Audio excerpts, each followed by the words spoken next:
BLM Kerala Tamil Nadu Pondicherry. സംഘടനാ തെരഞ്ഞെടുപ്പ് എത്തിയതോടെ അംഗീകൃത വിദ്യാർത്ഥികളാകാനുള്ള തിരക്കിലാണ് KSU പ്രവർത്തകർ. അംഗീകൃത സ്ഥാപനങ്ങളിലെ വിദ്യാർത്ഥികൾക്ക് മാത്രമേ സംഘടനയിൽ അംഗത്വമെടുക്കാനും ഭാരവാഹികളാകാനും കഴിയൂ. അംഗത്വമെടുക്കുമ്പോൾ അപേക്ഷകൾ തങ്ങളുടെ കോളേജ് ID കാർഡും ആധാർ കാർഡും അപ്ലോഡ് ചെയ്യണമെന്നാണ് നിബന്ധന.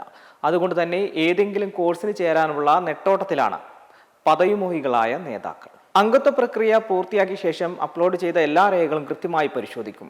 എന്തെങ്കിലും ആക്ഷേപങ്ങൾ ഉണ്ടെങ്കിൽ അവ ഉന്നയിക്കുന്നതിനായി പ്രത്യേക സമയം അനുവദിക്കും. അംഗത്വം നൽകുന്നതിനും തെരഞ്ഞെടുപ്പ് നടത്തുന്നതിനും വേണ്ടി സൗജന്യ മൊബൈൽ ആപ്പ് ക്രമീകരിക്കും.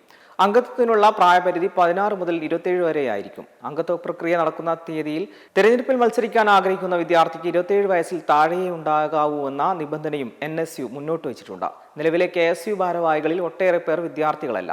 സംസ്ഥാന നേതാക്കൾ അടക്കമുള്ള പലരും 27 വയസ്സ് പിന്നിട്ടവരുമാണ്. നാമനിർദ്ദേശം ചെയ്ത കമ്മിറ്റിയായിരുന്നതിനാലാണ് ഇങ്ങനെ സംഭവിച്ചത്.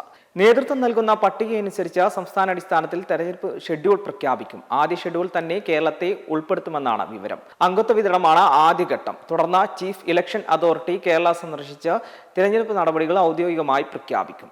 3 വർഷത്തെ അംഗത്വത്തിന് 45 രൂപയാണ് ഫീസ്. കോളേജ് കമ്മിറ്റി രൂപവൽക്കരിക്കുകയും കോളേജ് തലത്തിൽ പ്രതിനിധികളെ തിരഞ്ഞെടുക്കുകയും ചെയ്ത ശേഷം അവർ ജില്ലാ കമ്മിറ്റി, സംസ്ഥാന കമ്മിറ്റി തിരഞ്ഞെടുപ്പുകളിൽ വോട്ട് രേഖപ്പെടുത്തും. 10 അംഗങ്ങളെ ചേർക്കുന്നവർക്ക് മാത്രമേ വോട്ടവകാശം ലഭിക്കുകയുള്ളൂ. കോളേജ് കമ്മിറ്റി, ജില്ലാ കമ്മിറ്റി, സംസ്ഥാന കമ്മിറ്റി എന്നിവയുടെ ഘടനയും അംഗസംഖ്യയും തെരഞ്ഞെടുപ്പ് നടക്കുന്ന സംസ്ഥാനങ്ങളിൽ അതാത് സമയത്ത് പ്രഖ്യാപിക്കും.